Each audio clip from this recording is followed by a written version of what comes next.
You already know what it is. It's your boy Laid Back with another reaction, another review, another episode. Hey, Jordan Peterson, you up the bat. Bah. Tell me I hate to fucking go.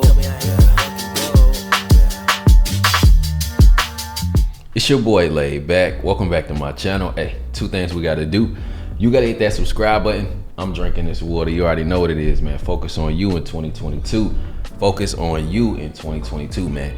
But check this out, we're doing something different today, man. I'm gonna be honest, a lot of people been asking me, how do I stay motivated? What are things that I do? What are things that I, watch, read, whatever. This is one of the things that I tap into, to actually help me stay motivated and help me, keep my mind focused and sharp. So Jordan Peterson is actually somebody I recently got on probably a few months ago. And he has a lot of different takes, but a lot of things that I really like about this dude.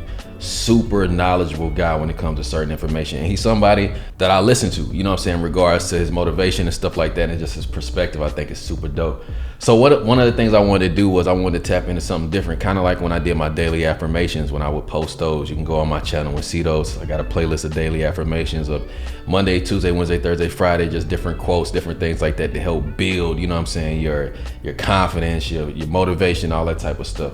So this is something I was thinking about trying out. So I was like, how about we go through some of his videos or other motivational people that I listen to as well. I got a long list of people that I listen to and, I tap in with. But this video is the victim mentality is ruining your life. Take charge of your life. Let's go ahead and check it out, man. I'm excited. And I'm gonna give y'all my opinions and we're gonna break it down here and there, But Fire Squad. What's poppin'? Let's get it.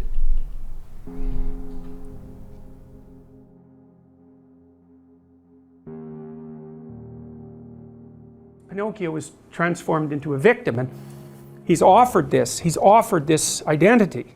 Before we even go any further, I want y'all to really we're gonna break this down together, but I want y'all to pull something from it as well. If something that stuck out to y'all in this, or something that he said, or something that triggered something in you, write that in the comments below. Let's talk about it. But I really want this to be a real engaging type of video to where I'm gonna give y'all my opinion on certain things and I want y'all to give me your opinion as well. I'm gonna go back and read the comments as well. Let's go. And he takes it. Now it's partly because he's deceived and manipulated, but it's also partly because the fox offers him the abandonment of responsibility as payment for adopting the victim identity. So this is where his own lack of morality, let's say, because this is all about Pinocchio's development as a character, plays a role in his demise. So if I'm a victim, then everyone else owes me something, and I don't have to take any responsibility. And so, if I'm a victim, everybody owes me something. That's the fucked up part. You got to change that mentality to hey, don't nobody owe me nothing. You owe it to yourself to make that shit happen. You know what I'm saying? It's your responsibility. It's your duty to make sure that you get to where you want to get to. We can't just always, expect somebody else to do something for us. No, you can do it for yourself. At least that's what I was taught. You know what I'm saying? It might take a little bit longer, but it's your responsibility. Let's go. One of the things I've wondered, here's something to think about.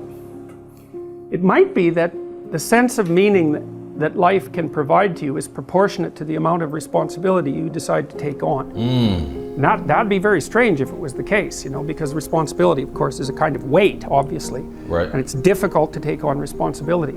But if any positive emotion that you feel and your control of anxiety and the control over pain is dependent on the activation of these systems that watch you move towards a desired goal, then the more complete and weighty the goal is, the more kick there's going to be in the observation that you're moving towards it.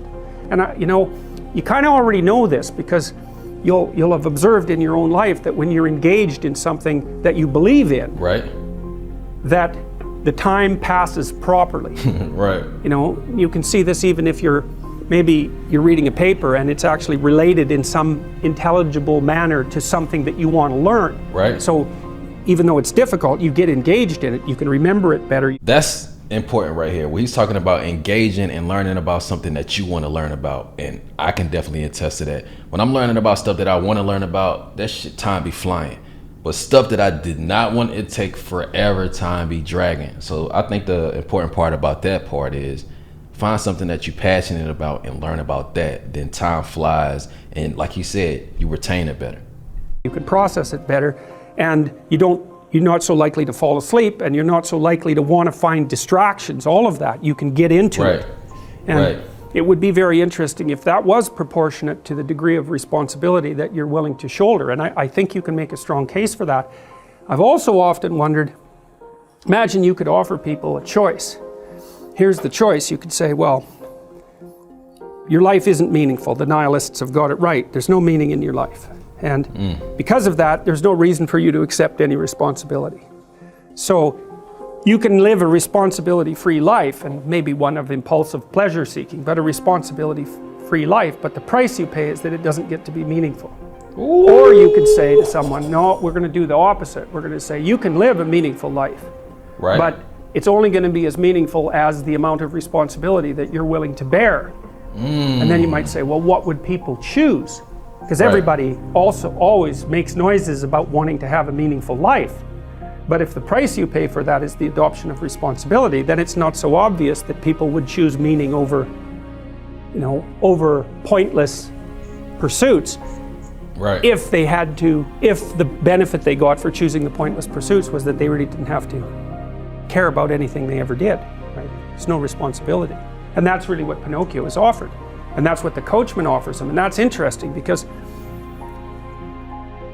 so far it's been the fox and the cat, and they're kind of two-bit hoods. And so the pathological pathway that they offer Pinocchio is not the worst of the pathological pathways. But here, at least as far as the imagination, the collective imagination that created this movie is concerned, this is where you get to the most pathological form of, let's call it temptation. And that's the temptation to engage in, to abandon responsibility and to engage in impulsive pleasure seeking, short-term pleasure seeking. That's a huge killer, short-term pleasure seeking. If we learn to put off the short term and eliminate that and look towards the long-term goals of what we're trying to do and trying to accomplish, our day-to-day habits will be completely different. Completely different. Once we shift our mindset to understanding like, yo, this is just short term. This is only going to be here for a while. But when you start looking ahead, and a lot of times it's difficult for us to look out and project, but you got to start practicing that. Let's go. So here's the fox pretending to be a doctor investigating Pinocchio's illness, and he makes some notes, which is all just meaningless scribble, right? It's like white noise. And it doesn't matter that the arguments that he's making are completely incoherent, and it doesn't matter that he actually doesn't know anything. What he's selling is easy to buy, and so Pinocchio buys it.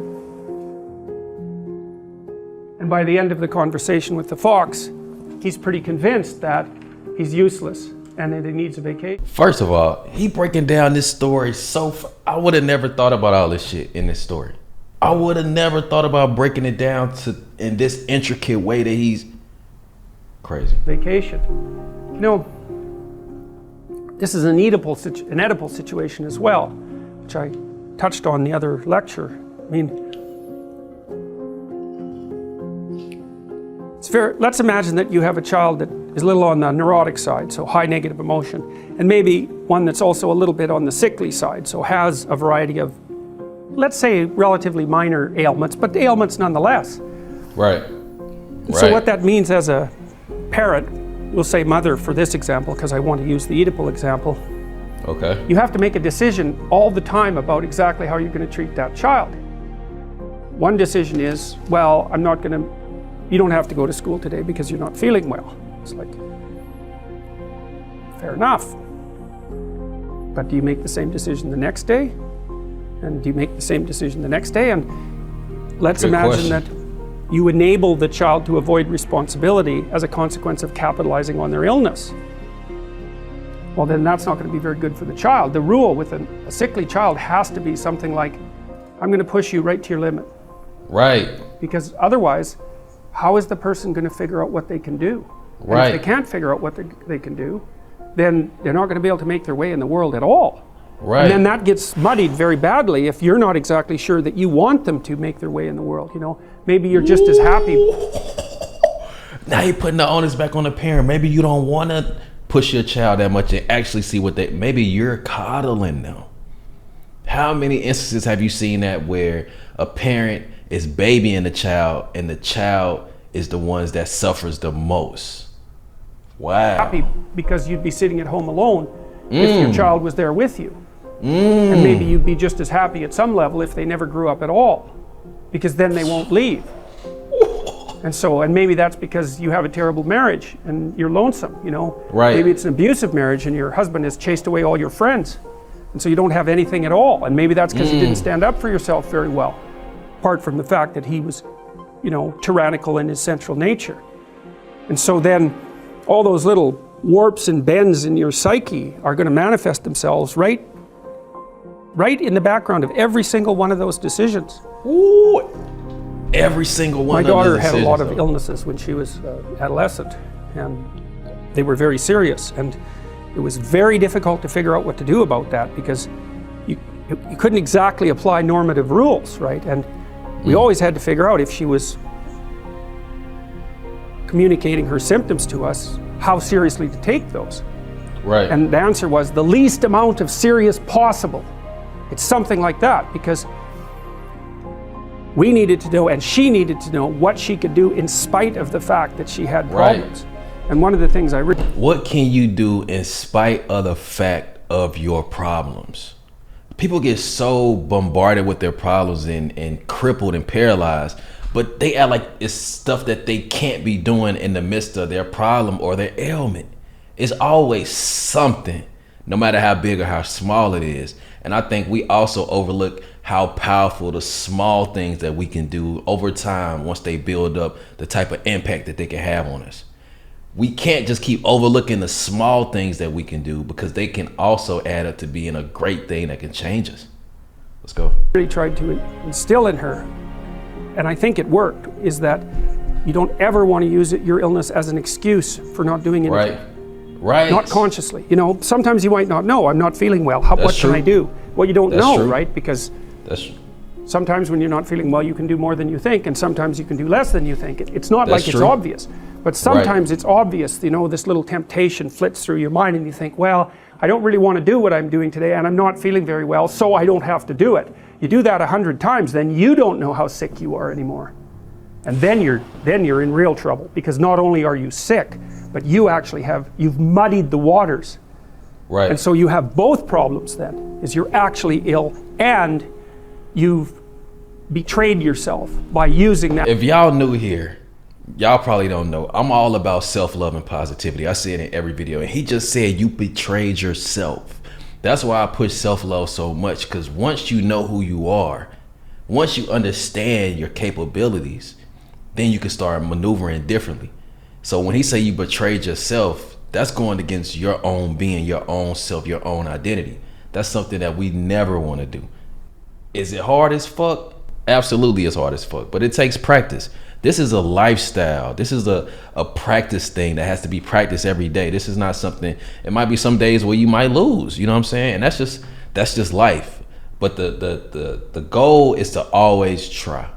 Let's go. Using that as an excuse not to pursue your responsibilities. Right.